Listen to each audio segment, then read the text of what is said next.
everyone, we are Group 5 and today we are presenting you a topic about intellectual property rights. We will address the content one by one. The first is intellectual property definition. According to Butler, intellectual property can be defined as the fruit of one's intellect. This may be the literary works, music, computer software, inventions. Intellectual property rights are the exclusive rights given to a person over their own creation for a certain period of time. There are three kinds of intellectual property: trademark, copyright, and patent. The trademark are words, numbers, drawings, or combination of these used to distinguish the goods and services of a company from another can be considered trademarks. It helps companies distinguish their products from remanufactured products. Consequently, the label plays a key role in the company's advertising and marketing strategy to build image and prestige in the market. Copyright is a legitimate right to protect your work when it has been expressed. For your work to be secure by copyright law, it has to be unique and tangible. For a work to be unique, it must be the item of your client's expertise in work or mental creation and not just rebuild the work of somebody else. Being tangible implies that you have to express that idea in a physical form. For example, when you make up a tune in your head, it is only protected by copyright from the moment you write down or record it. Patent gives the owner the right to prevent others from commercially exploiting the product within a specified period of time. Patent is always linked to the duration of protection. For example, cinematographic works are protected for 50 years. At the end of this term, a creativity becomes the common property of mankind, and all people can exploit and use without having to ask for permission or pay for the creator. So, what are the purpose of intellectual property rights?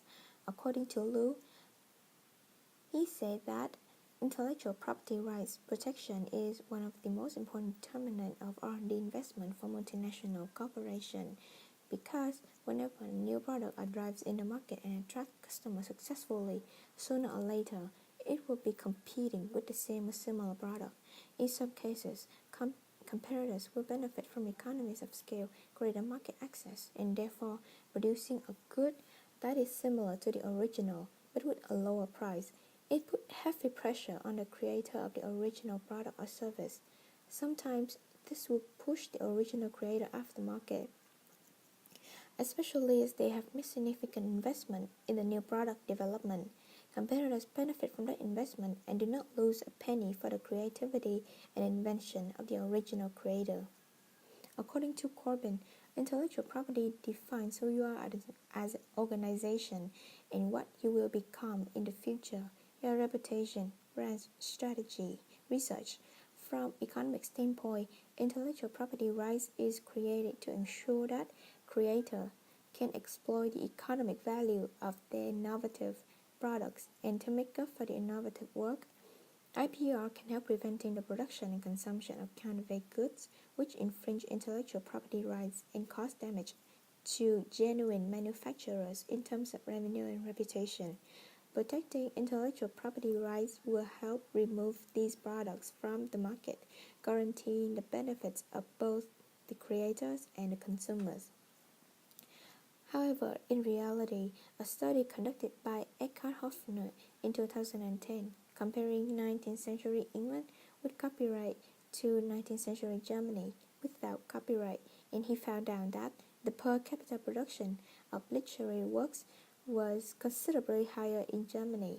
Baldwin and Levin also stated that the above evidence indicates IPR may not serve the intended purpose, so it is worth emphasizing the theoretical elements that may discourage rather than encourage creation.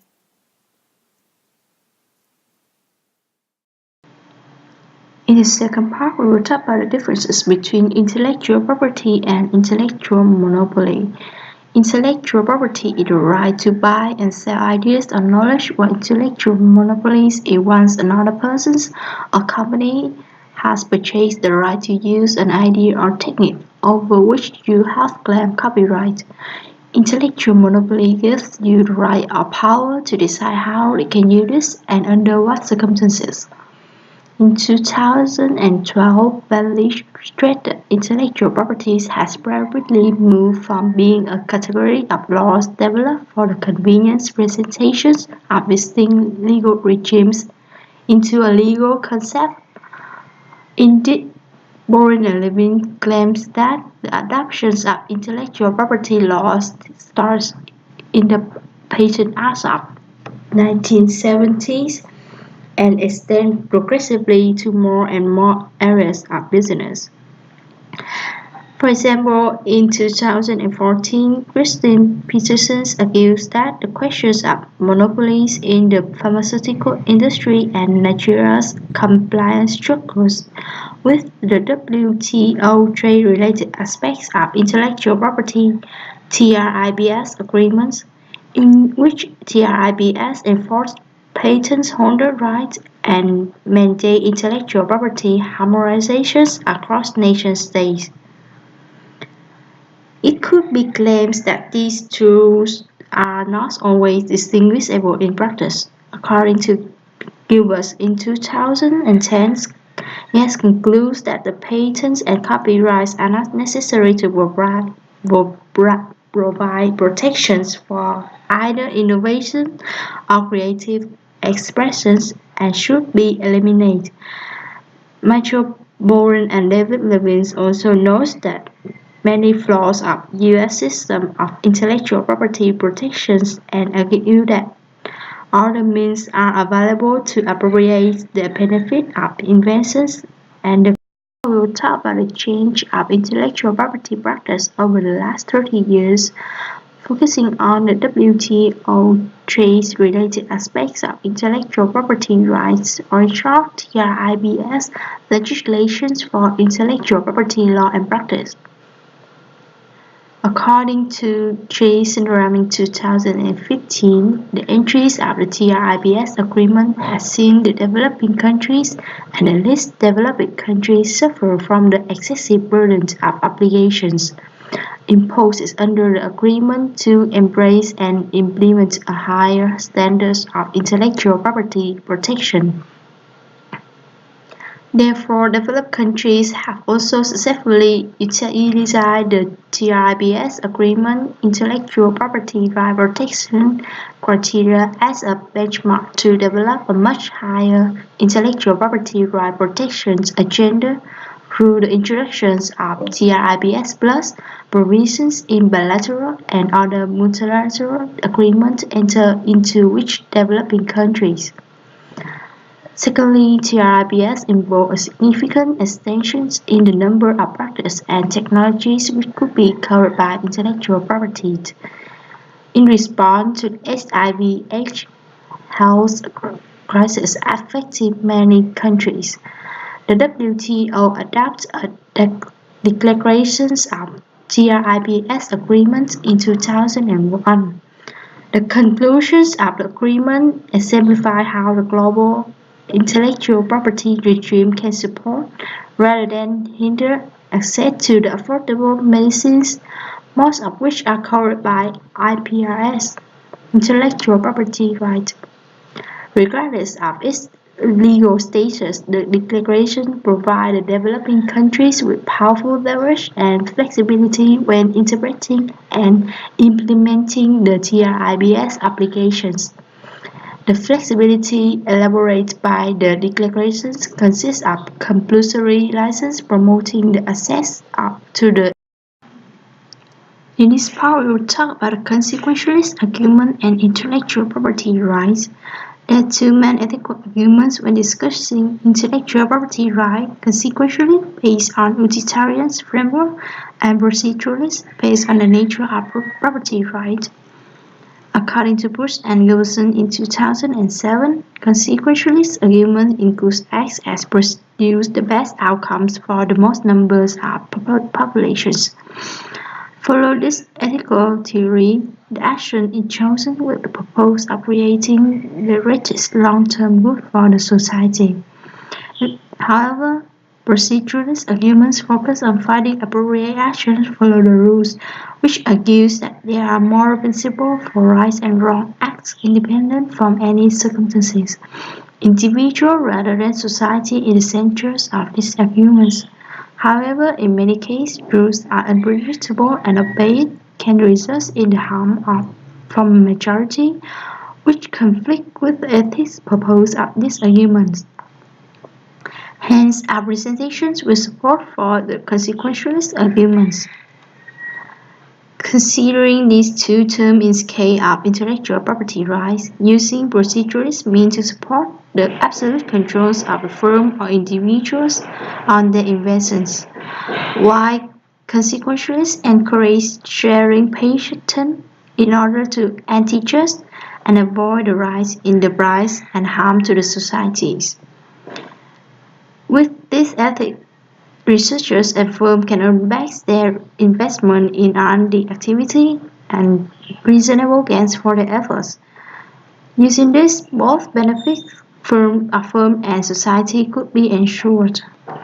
According to Reuters, in 2014, the arguments also relate with the aspirations of intellectual property rights. The aspirations of intellectual property rights has been practiced over the years with the purpose of preventing monopolies, protect the rights and benefits of customers. In other words, the majority. This relates with the consequentialist argument. Take this into the case in the pharmaceutical fields, allowing absolute rights will raise the concerns for monopolies. Moreover, applying the TRIPS agreements will increase the price of pharmaceuticals in developing countries to 200% to 300%, according to Charles Alas courses in 2013. The rise in price will negatively affect patients with low incomes, especially ones with the fatal disease whose gross have already been high. It will prevent these patients from purchasing medicals and healings and could even cost the life of many people. For these reasons, the consequentialists had to be considered that patents need to be shared for other producers in order to balance not only medicine price but also other necessaries, ensure the life of people, and benefit. Coming to the next part, an individual's entitlement over the fruits of his or her own labor. This part asks the question: an individual is intrinsically entitled to the absolute control over the fruits of his or her own labor, since that labor involves mixing his or her own body with nature. An individual's rights over the consequent hybrid should be the same as his or her rights over his or her own body. Do you agree? The phrase that labor involves mixing his or her own body with nature, to our understanding, means one's goods products created by the labor in the natural resources, such as land and water. According to Locke, property of a person means each person owns his or her own body and all the labor that they perform with the body. When a person adds their own labor, which is their property, to an object or to create a good, that good becomes their property as well, because without their labor in it, the good wouldn't have existed. Locke goes further, stating that the products are generally of little value unless they include labor. In fact, in his second treatise, he stated that 99% of a product's value comes from the labor invested in it. Locke's labor theory of value continues. Labor put a distinction between the private property and the common that added something to them, more than nature, the common mother of all, had done, and so they became his private right. Hence, the right to an individual's labor implies that he or she owns 99% of whatever they labor on, which might as well be the whole thing. This implication is challenged by several scholars when labor is mixed with natural resources. Locke uses the simple example of picking an apple. The apple becomes mine when I pick it. Because I have added my labor to it and made it my property. But Hedinger argued one does not create 99% of value of an apple by picking off a tree, although some human effort is necessary for a thing to have value, such as workers producing a chair. Putting it in the context of intellectual property, Hettinger continues, it is obvious that intellectual products such as business information, inventions, have value, but the question arises, what portion of that intellectual product attributable to the intellectual laborer? In Shaw's paper, he demonstrated an example from pharmaceutical industry where the fundamental discoveries that went into the drug design process came from prior academic and non-profit research centers. Therefore, thus the last contributor, in this case is the pharmaceutical company, have rights to receive profits. Hedinger concluded that value added by the laborer and any value the object has on its own are by no means the only components of the value of an intellectual object. Invention, writing, and thought in general do not operate in a vacuum. Intellectual activity is not creation out of nothing. Given this vital dependence of a person's thoughts on the ideas of those who came before her, intellectual products are fundamentally social products. Thus, even if someone assumes that the value of these products is entirely the result of human labor, this value is not entirely attributable to any particular labor. So, even if the labor theory implies an individual is entitled to the fruit of their labor, it does not say that he or she has natural right to receive full market value of it. Hettinger set two grounds for this. The first one is the labor argument entitles laborers only to the products of their labor, while market value is not produced by those who produce a product. It is a socially created phenomenon determined by supply and demand, the kind of property rights, the contracts, and not a natural right at all. Second, intellectual product result from labor of many people besides the latest contributor, and they have claims on the market value as well. By creating a good through labor, one has moral right to possess and personally use it for their own benefit. But this freedom does not extend to the claim over the profit by commercializing the product in the market. Therefore, an individual's right over her fruit of labor should not be the same as rights over their own body.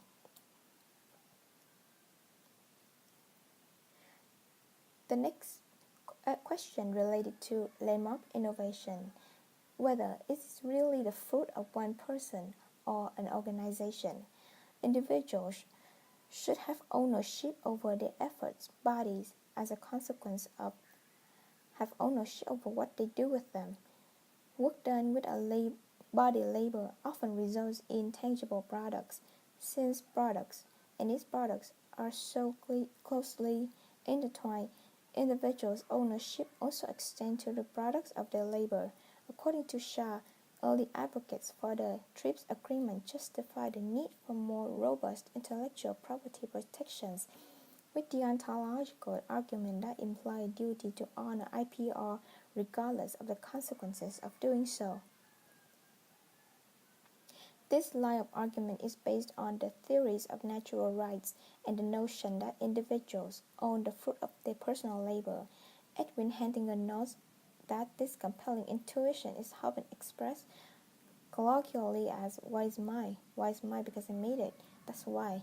I wouldn't have existed but for me.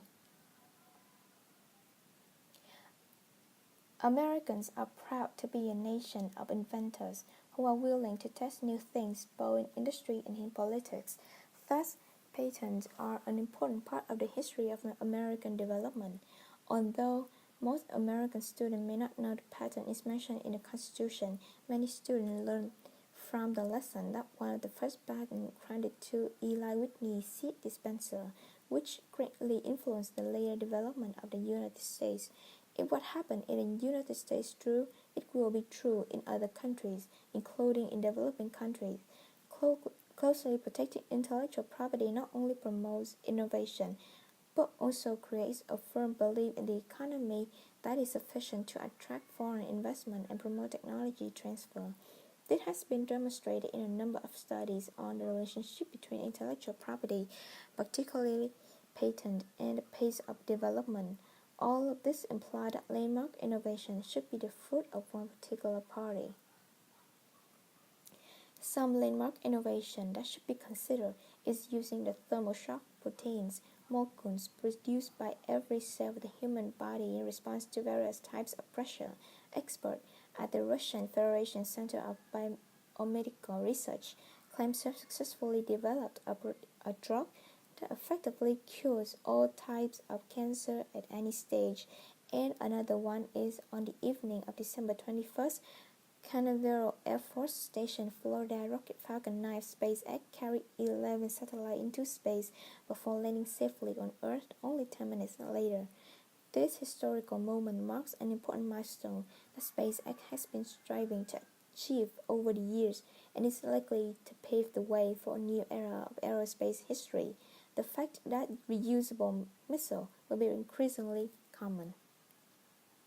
Thank you for listening.